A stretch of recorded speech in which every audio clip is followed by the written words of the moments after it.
Ang susi, tungkulin, at ang poder ba na ito ay kanilang ginagamit sa lahat ng pagkakataon at sa lahat ng ahensya ng gobyerno?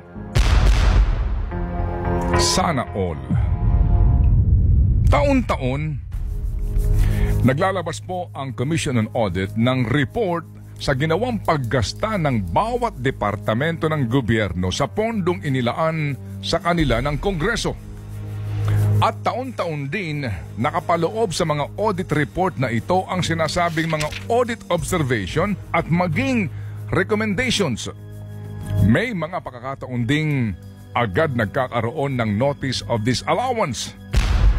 Datapwat ang mga nakadetalyeng audit observation sa mga departamento ng pamahalaan ay maaari nang maging daan para kilatisin ng mabuti ng mga mambabatas ang hinihinging panibagong pondo ng mga departamentong ito sa panahon ng budget hearing.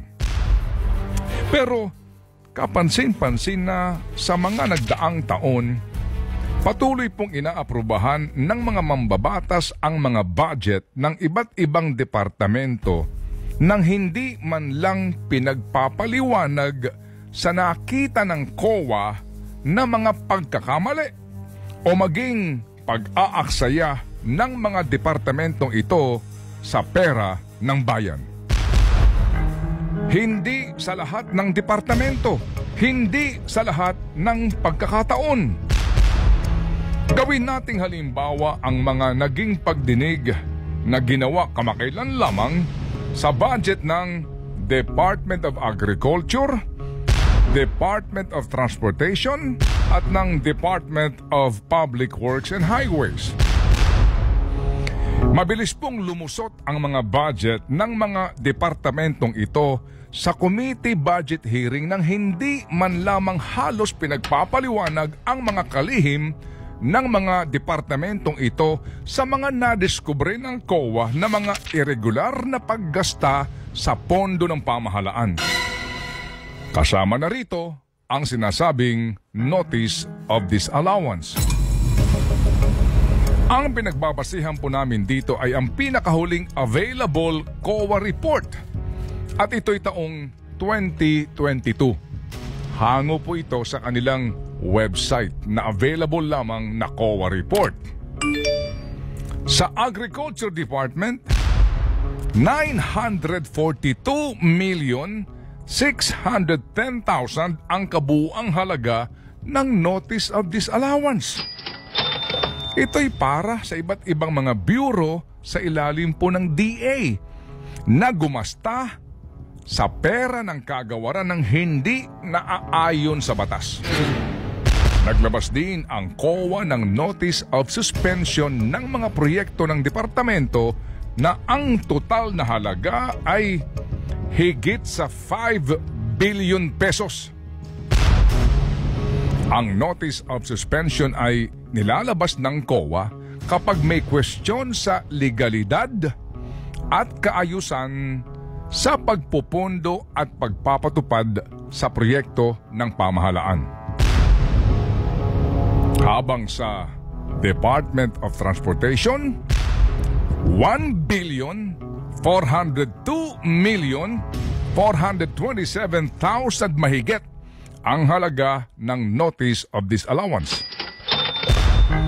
Maliban dito, nasita ng COA ang 3 proyekto ng DOTR na hindi napakikinabangan na nagbubunga sa pag-aaksaya sa pera ng bayan. Ang kabuuang halaga ng 3 proyektong ito ay 7 billion mahigit na pera ng bayan. Kasama sa mga proyektong ito ay ang 48 Dalian trains na nagkakahalaga ng higit sa 3.7 billion pesos. Sa DPWH, 5,318,192,000 mahigit ang kabuuang halaga ng notice of disallowance. Maliban dyan, meron pong 2,395 na mga locally funded projects na ang kabuuang halaga ay higit sa 96.2 billion pesos ang hindi naipatupad ng maayos, nagkaroon ng matagal na pagkakaantala sa pagpapatupad at ang iba'y hindi pa matapos-tapos. At heto pa, sa 653 na mga infrastructure projects ng DPWH na ang kabuuang halagay 20.7 billion pesos, nakita ng mga auditors ang ilang mga depekto sa proyekto. Kung susumahin, ang technical defects na ito ay nagkakahalaga ng higit sa 369 million pesos. Pero ano pa nga ba? At mabilis pong nakalusot sa pagdinig ang budget ng mga departamentong ito. Walang masinsinang pagbusisi kung papaano tinugunan ng mga pinuno ng mga kagawaran na ito ang adverse findings ng COA. Katunayan, may nagpanukala pa. Nadagdagan pa daw ang budget ng DPWH para sa taong 2025. Check and balance. Power of the purse. Pero paano ho naman magaganap ang check and balance